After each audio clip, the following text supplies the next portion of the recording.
I'm Sam from Tarot for Writing. Welcome or welcome back. Today we're going to wrap up the suit of Pentacles and talk about the King of Pentacles. Here he is. This is the traditional Rider-Waite-Smith imagery. The card is from the Smith-Waite Centennial Edition. So let's talk a little bit about what this card stands for, kind of talk about a little bit of a definition of this character. The Knight of Pentacles, the King of Pentacles is somebody that is very comfortable with their position, with their wealth. We see him here sitting on his throne, covered in rich robes, wearing a crown, and he looks pretty relaxed and comfortable there, doesn't he? He's also covered in these vines, indicating that he's been here for a while. So it talks about stability and security to me.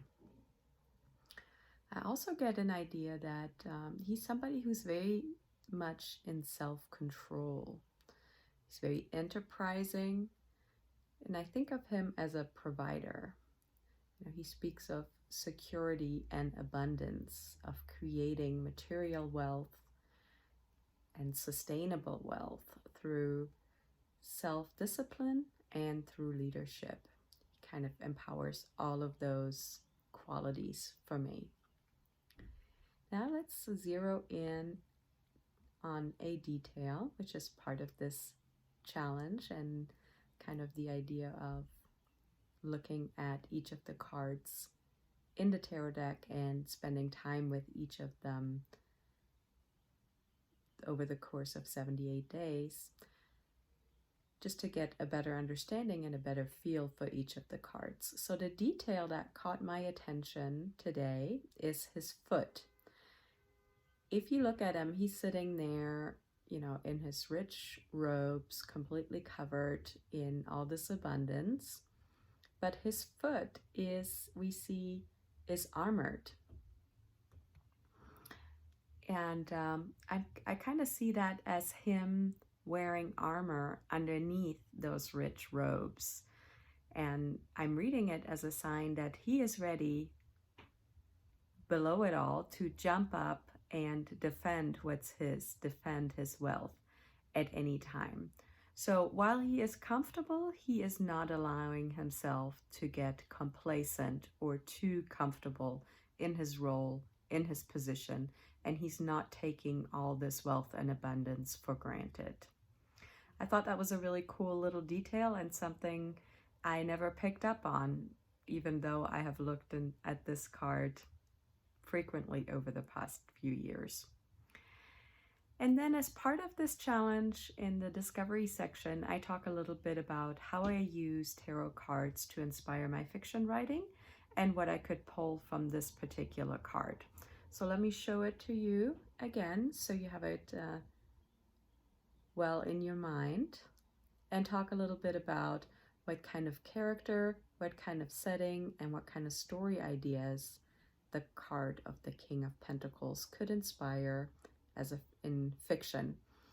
Keep in mind that I am a romance author. I write mainly paranormal fiction as well as a little bit of contemporary stuff. So that's where I'm coming from, and those are the kind of ideas I pull from these cards. I hope that no matter what kind of writer you are, or really what kind of artist you are, that this sparks some ideas for you on how you can use the tarot to inspire your creativity, to expand on ideas, to help tap into your intuition, to help you come up with something new, something fresh, to inspire you when maybe you're in a little bit of a slump, or however you can use the tarot in your art and in your creativity, no matter what it is you do. So as a fiction writer, as a romance author, I kind of see this guy as, of course, an entrepreneur, a business owner, somebody who is very grounded, very comfortable, and very confident in his role and his current position in life. He's very happy and content with what he's created. And as a writer, of course, I'm about to mess that up.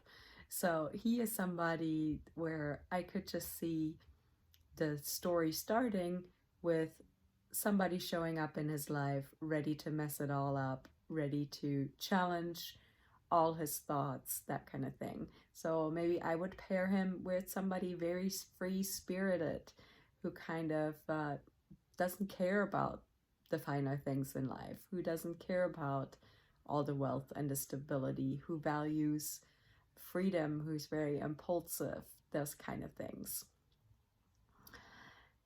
I also see him as a very fatherly figure. So again, this could be something that inspires a story with a fatherly main character. So maybe this is a single dad with a child or several children who finds himself in need of somebody to help take care of the kids while he continues to build and run his business. Or it could be an indication that maybe I'm introducing a fatherly character who gives some advice to the other characters in my story, who maybe offers some financial aid, those types of things. Let's see, what else? We also see, since he is a king, of course, he wears a crown on his head. So that could inspire me to come up with a royal romance, where we have a king or a prince who rules a kingdom, or maybe he is traveling incognito and she falls in love with him and doesn't realize that he is a king or a prince. Or of course, we could also reverse this and make her the queen or the crown princess, and she falls for a commoner, or a commoner falls for her with no idea what kind of responsibilities are waiting for her back home. So that could be a lot of fun to play with. And then of course, we don't have to take the crown and the royalty literally. We could just have a leader in the community. We could have somebody rich, a millionaire, a billionaire, a big business owner, somebody who provides a lot for a particular town or community. And this would work really well in a contemporary romance, but also in a paranormal romance. Maybe he is the alpha of the wolf pack and the story is about him.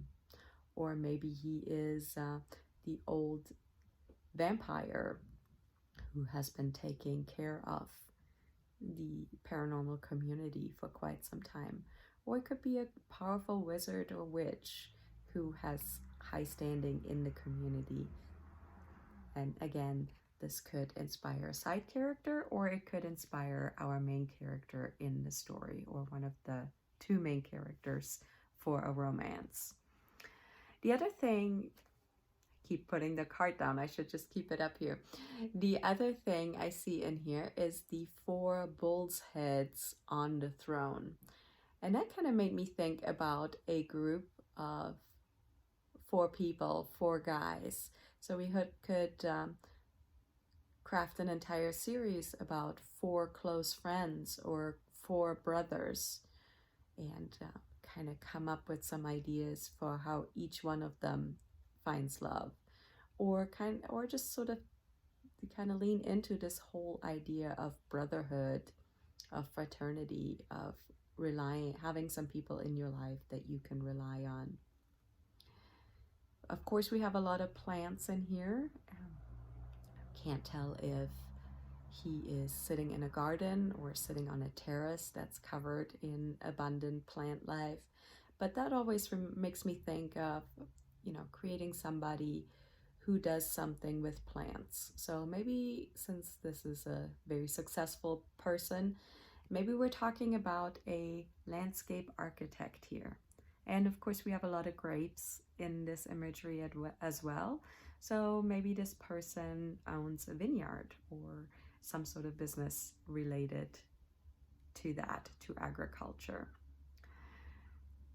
We also have a castle in the background, and again we see this throne on here, and that kind of makes me think of old money, of family wealth, something that has been there for quite some time.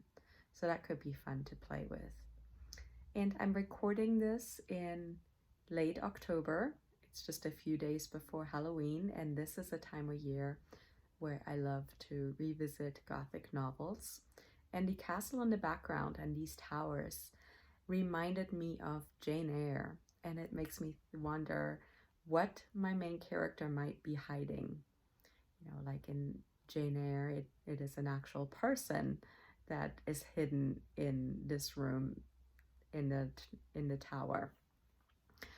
You know, we don't have to go quite that literal, but maybe this will inspire a secret that my main character is hiding that could put his love and his happily ever after in jeopardy if he doesn't come clean or resolve this in some way, shape, or form. And again, I say he because I'm looking at the King of Pentacles, but all of this could just as easily be inspiration for a female character. So those are my thoughts. Those are my initial ideas. The longer I stare at a card like this, the more ideas it sparks, and I kind of can jump off from one to the other. And when you link several tarot cards in a spread, they spark all kinds of other additional ideas as these cards interact, and my ideas or the inspiration from each of those cards interact. So I hope you've enjoyed this exploration, discussion, a little bit of a deep dive on the King of Pentacles. I know I did. If you did, please give this video a thumbs up and subscribe to the channel. And I am excited to dive into exploring an entire different suit of the tarot starting tomorrow. And next we're going to tackle the wands. So stay tuned, come back, and I am excited to get started with the Ace of Wands in the next video. I'll see you then.